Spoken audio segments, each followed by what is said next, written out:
I have loved science my entire life. Because I have always believed that to live effectively, our first duty must be to the truth. There is no progress without truth, and truth is the center of science's mission. It allows us to measure how well we know what we think we know.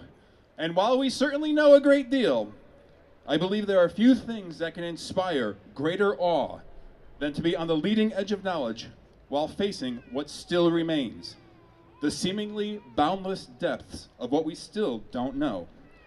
There is so much to discover. There is so much room for growth. Science is driven by curiosity, but at the same time, it is most rewarding to perseverance. The breakthroughs make the news, but those breakthroughs depend on the careful accumulation and analysis of data, sometimes over one experiment, sometimes over hundreds of years. But with the knowledge that we gain, we can do everything from making instant worldwide communication possible to curing diseases.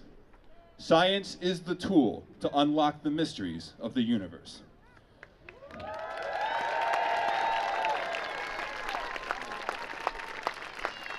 Now then, on to today's speakers.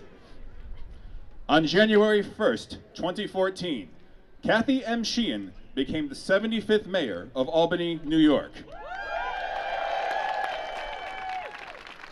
Mayor Sheehan has dedicated her administration to unleashing Albany's full potential, leading with a commitment to community, equity, and opportunity. She is an energetic champion of the Renaissance now underway in Albany and is working to revitalize all of the city's neighborhoods.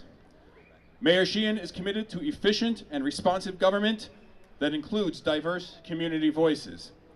She has initiated major changes, including common sense budget savings, modernizing City Hall, the overhaul of the city's outdated zoning code, a renewal of Albany's parks, traffic calming initiatives to make Albany's streets safer for pedestrians and cyclists, and the steady transformation of the city's downtown into a new urban neighborhood.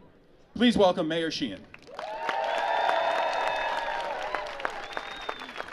Thank you, and welcome to Albany! I hate hearing my bio, but as I listen to it, you know what helps us make a lot of those things happen? Science. How do we look across our community and not see science everywhere?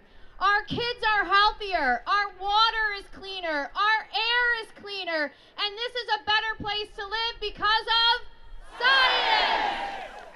So I am so happy to see so many people out here today because we need to ensure that we stand together and that we recognize that our community is better because of science. And yes, sometimes scientists tell us things that we don't want to hear. Sometimes they tell us things that go against what we thought we knew for years and years and years. Right? My last name is Sheehan. Our people thought potatoes were really, really good for us. And then, you know, science and cholesterol. I mean, sometimes we hear things we don't want to hear. But guess what? It makes us a better place. It makes us healthier. It makes us live longer. It makes us happier. So thank you to all of you scientists out there. And we stand with you. We stand together. And we stand for science. Thank you.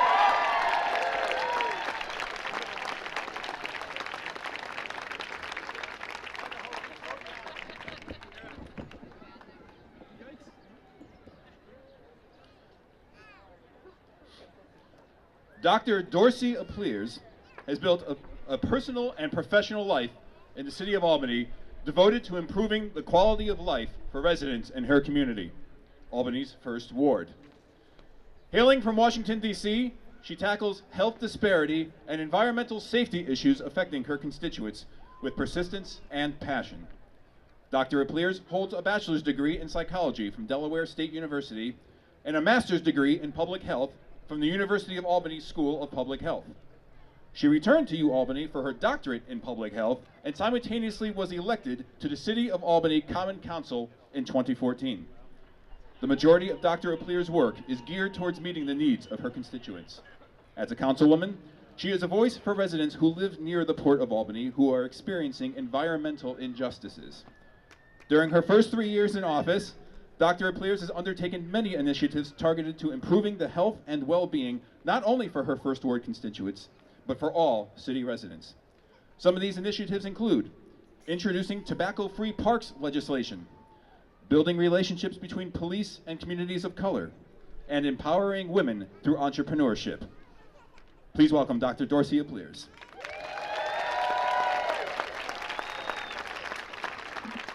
Good afternoon, Albany! So, I am blessed to represent the First Ward in the City of Albany. But as many of you know, my community has been experiencing environmental injustices due to oil transport in our city. And as a result, my community has been forced to fight for their rights to clean air and also fight for their right to have safe streets so that children can run free in their neighborhood. But what science has done for our community is empower residents to fight back. Our residents recognize that science is one of the most powerful tools that we have to characterize problems and also characterize them in a way that politicians and decision makers pay attention and most importantly act.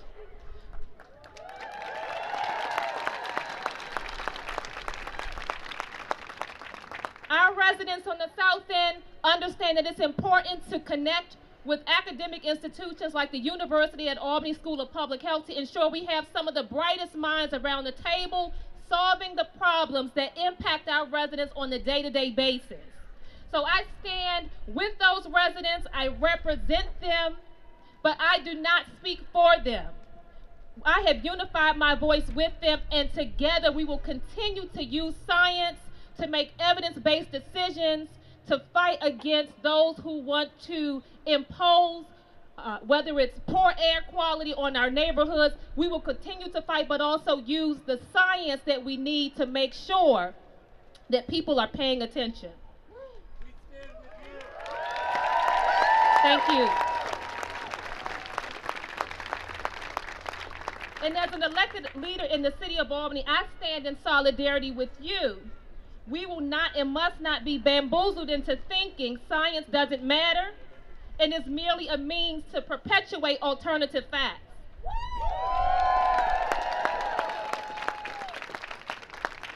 As we know, science forces us to challenge the status quo and to think critically about the problems that impact humankind. As scientists and researchers, we can no longer hide behind our microscopes, ivory towers, R01 grants, and computers conducting research for research's sake. We must be vigilant about speaking up and fighting for the populations and issues we study. We must stand with those on the front lines fighting for pressing issues like environmental justice, Black lives, ending mass incarceration, and reproductive rights.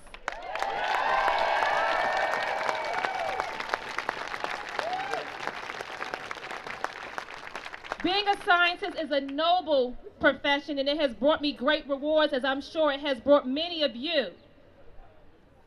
And it's a profession that should be honored and respected. But we must use our access, resources, and privileges to be intentional and forceful about changing our world. Thank you so much.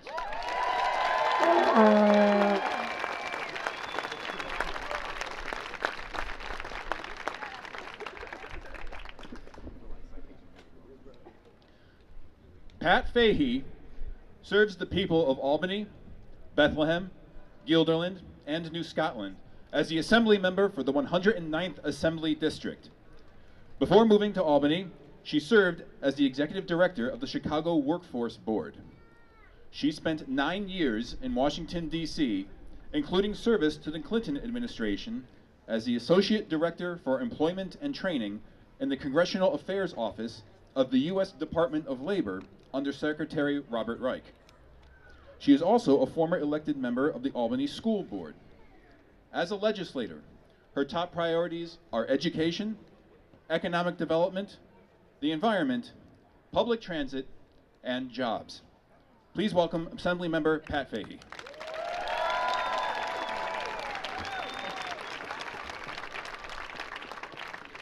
Thank you. It's great to be here, and it's absolutely inspiring to see this amazing turnout.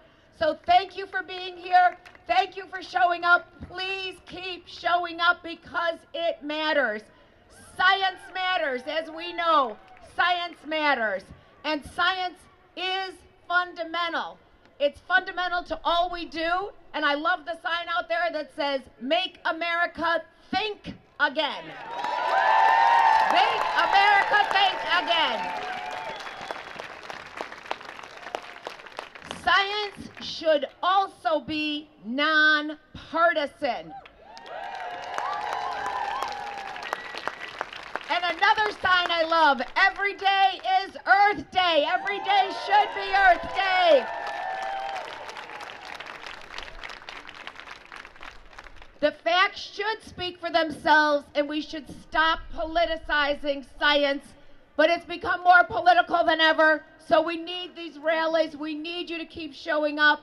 We're passing a bill that Dr. Apleers just referred to on the oil trains. It's on oil train safety. It'll be the 4th time we'll pass it in the Assembly. We'll pass it again on Monday. We'll pass it overwhelmingly, and it will sit in the New York State Assembly. And it's just to make those trains safer. So we need you engaged. We need your help on all of these issues to make our oil trains safer and to make our Earth safer. We deny and we ignore the perils of climate change at our own peril. And it is one of the most dangerous and disturbing issues we face in our lifetime, I think. And instead of investing in more money, such as the NIH, the National Institutes of Health, we are about to take billions from NIH and build a wall. And how is that going to help pursue science, make our Earth safer, make our Earth cleaner, make our future generations healthier? It's incredibly disturbing. We need these marches every single week. I am so proud to represent you. I'm on the Environmental Committee, and I'm one of the founding members of the New York State environmental legislators. But it's not enough. We need all your voices, so please keep showing up. Please make every day Earth Day. Thank you for being here.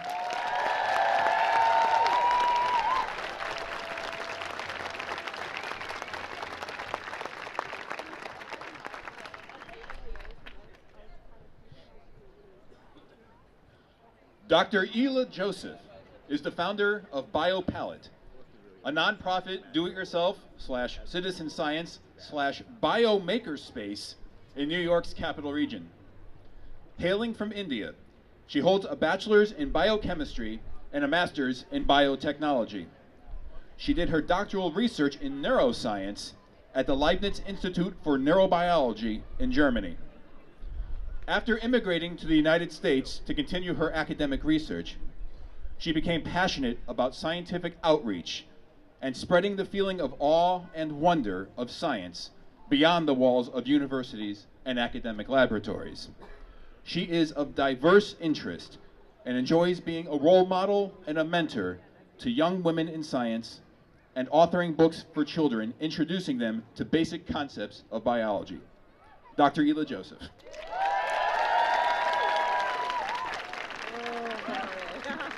Hello, Capital Region, New York. Thanks for coming today to show your love and support for science.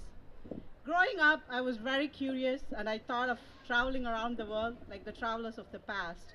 So my first plan was to become a Lonely Planet traveler, and the next plan was to become a National Geographic photographer. Both were shot down by my mom. If you know Indian moms, you will understand.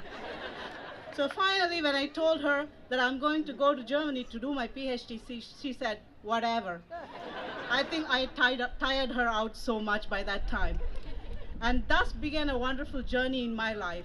I studied and researched alongside people from all over the world. Serbia, Lithuania, Catalonia, Japan, China, Turkey, Georgia, the other one. And of course, Germans, yeah? And so I learned what science is really about, that it does not have any borders, and it does not have any man-made labels associated with that. It was really amusing for me to see all those people from all the nationalities, different cultures, different languages, that they can all come together, talk the language of science, and work together towards a common goal.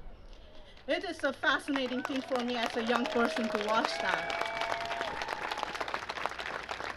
Science is a method of inquiry and is deep-rooted in being open-minded. And in its search for truth, science doesn't really care about anyone's nationality, your religion, your skin color, or race. If something sounds different or looks different, science only gets curious.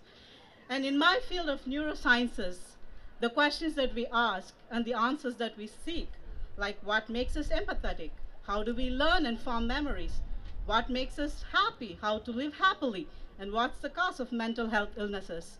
It's all for the benefit of the whole humanity. There is no like, this is for them, it's for all of us. So I stand here before you as a woman, as a mother, as an immigrant, as a scientist, and as a fellow human being to tell that great progress through science can only be made if we are to be inclusive and welcoming to everyone.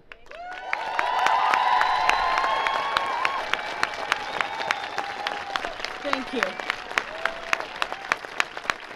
If the fruits of science and the hope that it brings for future doesn't seem to reach everyone, that's not because of science.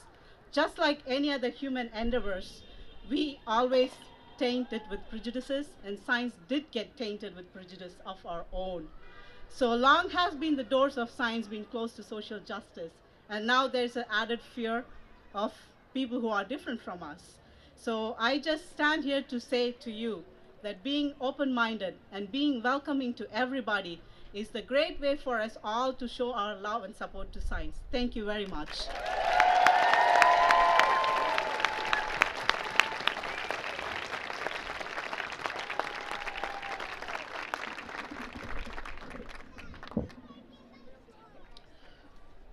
Dr. Amy Frappier is an associate professor and chair of the Geosciences Department at Skidmore College in Saratoga Springs. She previously held the Charles Lubin Family Chair for Women in Science and enjoys climate and earth science community outreach in area schools, churches, and libraries. As a kid, she loved reading and exploring the woods and imagined being an artist or a writer. She earned geosciences degrees from the University of Maine and New Hampshire, as well as a cognate in college teaching. Her doctoral research established a new tool to detect evidence of past hurricanes preserved in stalagmites from caves in Belize. How cool is that? From the dry valleys of Antarctica to the caves in the Yucatan and the forgotten glacial lakes in the upper Hudson Valley, she studies how extreme weather responded to ancient climate changes, which improves assessment of future risk from extreme events. She is here today with her marvelously supportive husband and collaborator and their 9-year-old son, Luke. Please welcome Dr. Amy Frappier.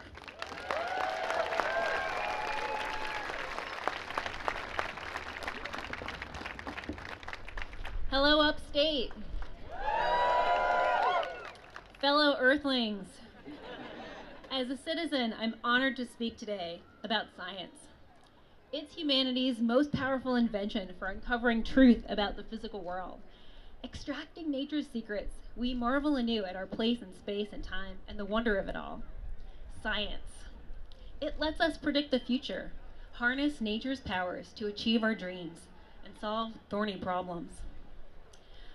Science helps us see the world clearly, as it really is. Deny the theory of gravity all you want, but if you step off a cliff, you're gonna fall. That kind of knowledge is true power, and it benefits us all. Indeed, publicly funded science helped build America. Evidence and facts are crucial to democracy, our great American experiment. Science is universal, but it's also as American as apple pie. But when science uncovers unpleasant new facts, scientists have professional and moral obligations to share our insights and evidence with those affected. You can't change those unpleasant facts by wishful thinking, by attacking the messengers, or by defunding the whole endeavor. Beware these merchants of doubt who aim to undermine the public trust, your trust, in the scientific community's dedication to integrity, truth, intellectual freedom, and independence. The merchants of doubt paint climate scientists like myself as self-interested partisans.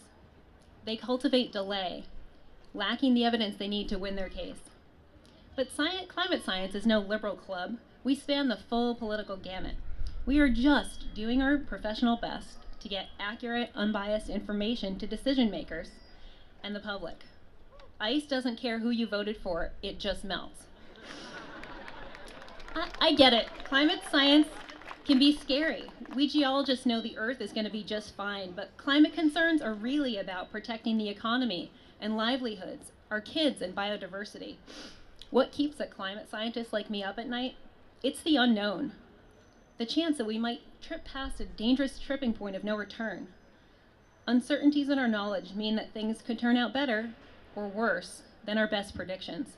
And lately, those uncertainties are mostly breaking against us. Ice is melting faster, and coral reefs are bleaching sooner than predicted. Sherwood Rowland, who helped discover the ozone hole, commented in frustration, "What's the use of having developed a science well enough to make predictions if, in the end, all we're willing to do is stand around and wait for them to come true?" But here's the good news, okay? People have a lot of power to solve this. Every year, my students find ways to meet the challenge of climate change without breaking the bank. There are options, and a lot of room for real debate about how, but there is no time left for delay. Now, thank you. We are living at the dawn of a major scientific revolution. The fact is, we've just woken up to the fact that humanity, all 7.3 billion of us, are now a global force of nature, on par with the other great forces of Earth's long history. It may seem hard to believe, but we are changing the world in dramatic and serious ways. I don't know about you, but when I wake up in the morning, I don't feel like a force of nature. But the bedrock of science tells me I'm part of it. The poet Stanislaw Jerzy-Lek says no snowflake in an avalanche ever feels responsible. But that's us. Welcome to the Anthropocene, the epoch of humankind, the great acceleration. But without science, we would have no clue that we have reforged our relationship with nature into a two-way street. We don't all know it because our culture hasn't processed all this yet. What does it mean to be part of a force of nature? How do we live a moral life when our daily routine impacts the other side of the planet and kids living here in upstate New York a century from now? Science can't answer these questions. So we need artists and musicians and writers and journalists, philosophers and ethicists, organizers and lawyers, and people of faith and goodwill, elders and yes, kids too, to help figure it out. As we march from here, let's all keep pushing for responsible, reality-based decision-making, for policies that support our potential to make new scientific breakthroughs that serve society, and keep on wrestling with how to wield our great power wisely. All these kids and future generations are counting on us. Thank you.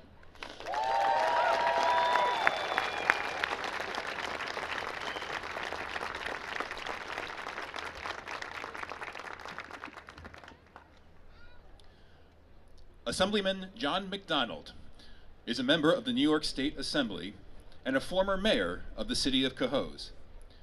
He is a practicing pharmacist, which makes him the only practicing health professional in the state legislature. Assemblyman John McDonald.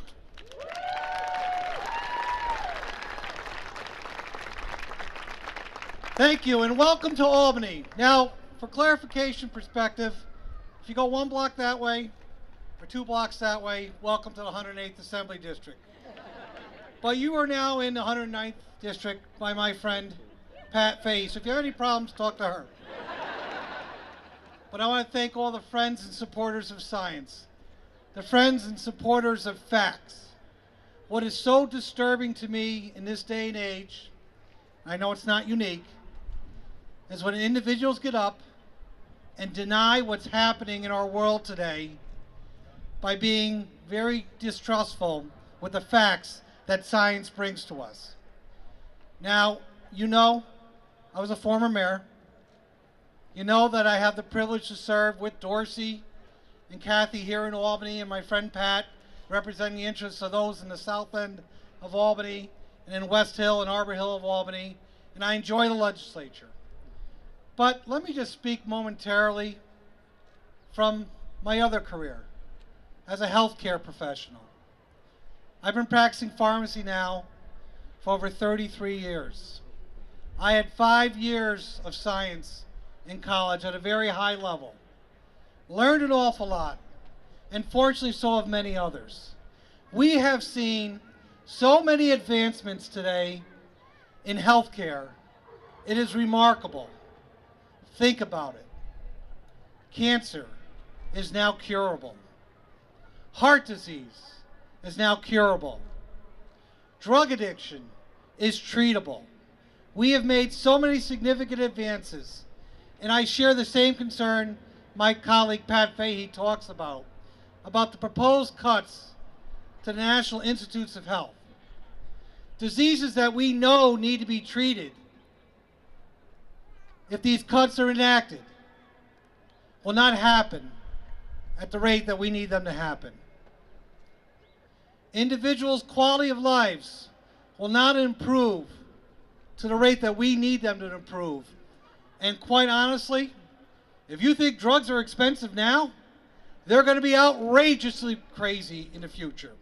So we need to continue these types of efforts to work together to support our friend, Paul Taco, who's fighting the great fight in Washington.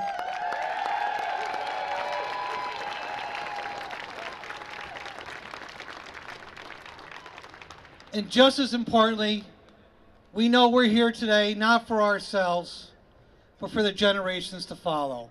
Thank you very much.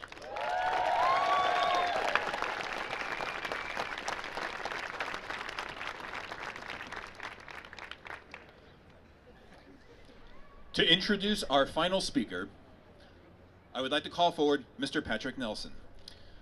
Patrick is a native of Stillwater, New York in Saratoga County. He is a graduate of Rensselaer Polytechnic Institute. That's right. Where he studied biochemistry and biophysics. Through his work with numerous campaigns over the past 3 years, Patrick has been a strong advocate for policy based upon evidence and the scientific method. He is now taking that advocacy to the next level by running for the U.S. House of Representatives in New York's 21st District.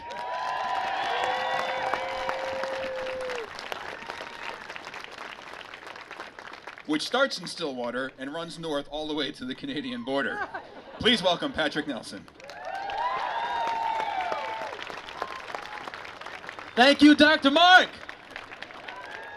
And it's a privilege to share the stage with all these folks here today. Assemblyman McDonald, Congressman Paul Tonko, Assemblymember Phil Steck over here, Pat Fahey. Give these folks another round of applause, please. And Mayor Kathy Sheehan, I'm sorry, and these fantastic scientists that are here. Let me tell you a few things I know. Airplanes built upon the scientific understanding of aerodynamics fly. As the Assemblyman just said, medicines created with the scientific understanding of human anatomy and organic chemistry treat and cure disease.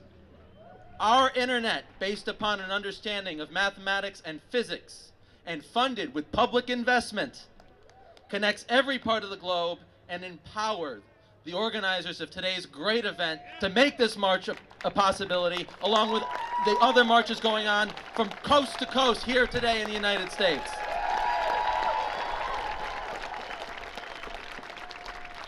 If science can make these things possible, what could a government built upon scientific understanding accomplish?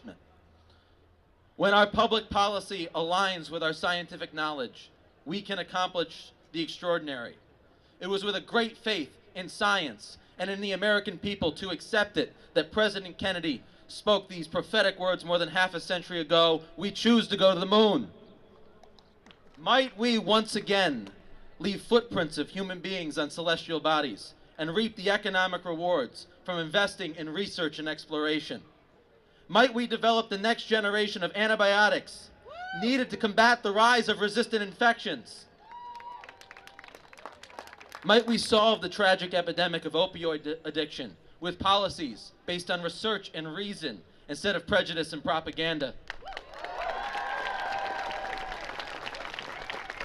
Might we get ahead of the coming wave of automation and artificial intelligence and the impacts that that will have on our economy and employment? Might we rise to the challenge of anthropogenic climate change? I think we just might. What we are fighting for here today, it can be done. And in that spirit, we choose to rise to the challenge of climate change and do the other things, not because they are easy, but because they are hard. Because that goal will serve to organize and measure the best of our energies and skills. Because that challenge is one that we are willing to accept, one we are unwilling to postpone, and one in which we intend to win, and the others as well.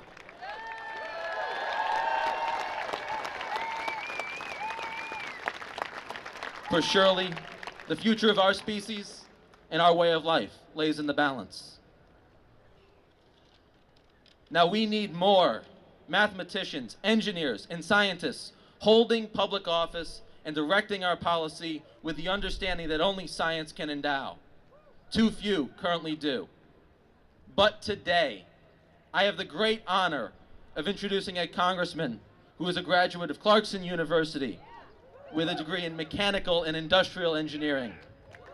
He serves as a member of the Space, Science, and Technology, as well as the Energy and Commerce committees. And while I must insist that Clarkson could never produce a hockey program as good as my RPI engineers, it has produced the finest example of what a scientist statesman can and indeed should be. He is a personal inspiration to me and serves yet again as another reminder that what we are fighting for here today can indeed be done. Sisters and brothers in science, please welcome my friend, your Congressman, Paul Tonko.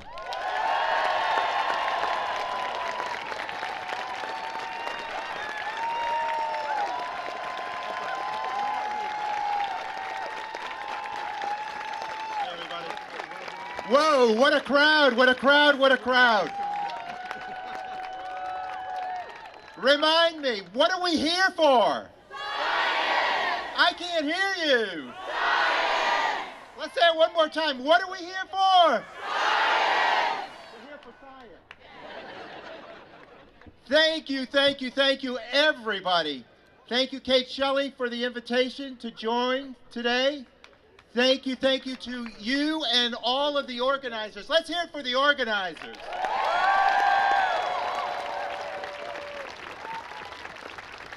And I see a number of vests with volunteer on it.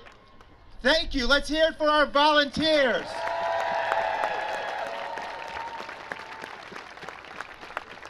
And let's hear it for our scientists who are here today. Wow, this is tremendous. All across this nation, from coast to coast, we're making a statement today that science empowers us, science builds us, science gives us hope, and let us be resounding in our message. Let us be a clarion call to invest in science. It's essential, and thank you for being one clarion call today across this nation.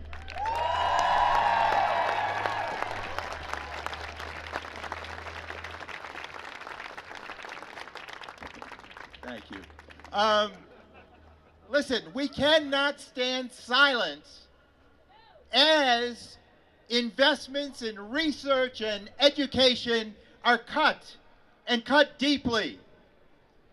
We can't stand silently as we witness scientific integrity degraded. We can't stand silent when we witness that federal science programs are threatened to be eliminated or compromised.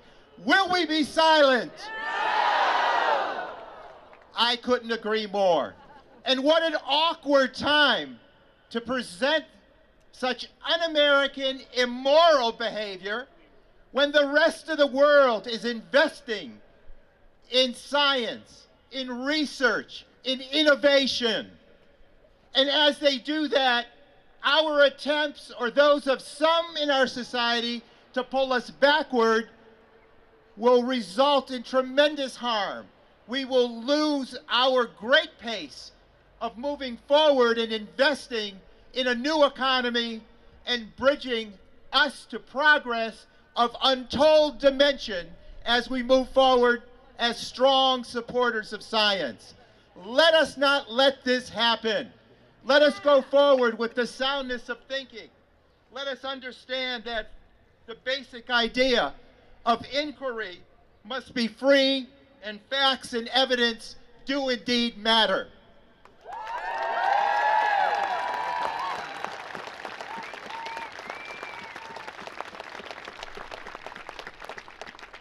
Respect for science and the belief that science should underpin sound public policy should be nonpartisan ideals. There should be no debate about this. Now, Patrick made mention that I serve on Energy and Commerce, and thank you again for the kind introduction, and that I serve on Science, Space, and Technology. It is painful to hear science denial in these committee meetings and committee hearings. What is driving that effort? Special interest, you've got it. And let us not be moved by that sort of power. Let us make certain that, as we've heard from people today from the science community, and when we've been gathered together with public officials like our mayor and our assembly members, stating truly that they get it, let us march as one to say it's about science and the investment in science. It is policy that is developed through these two committees on which I serve and countless others that speak to environmental, to energy, to national security, to economic recovery policy that ought to be underpinned by science, and the research that invests in a new tomorrow. It will make a difference in our quality of life, our health care, our national security, our workforce, and our economic recovery. We owe it to ourselves to be those believers and to defend those investments that will take us to new levels of improvement and success. Now, I kind of scratch my head when I hear people say that, well, not all research efforts are successful. Whoa! That is the whole concept of research. Failure is the down payment to success.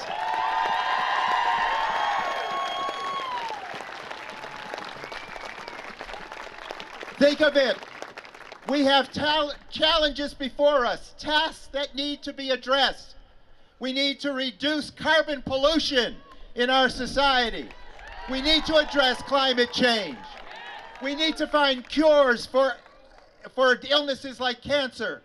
We need to understand that from A to Z, from Alzheimer's to Zika virus, research can make the difference.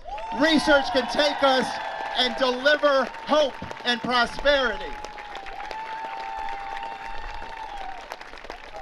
It is about quality of life when we talk about science.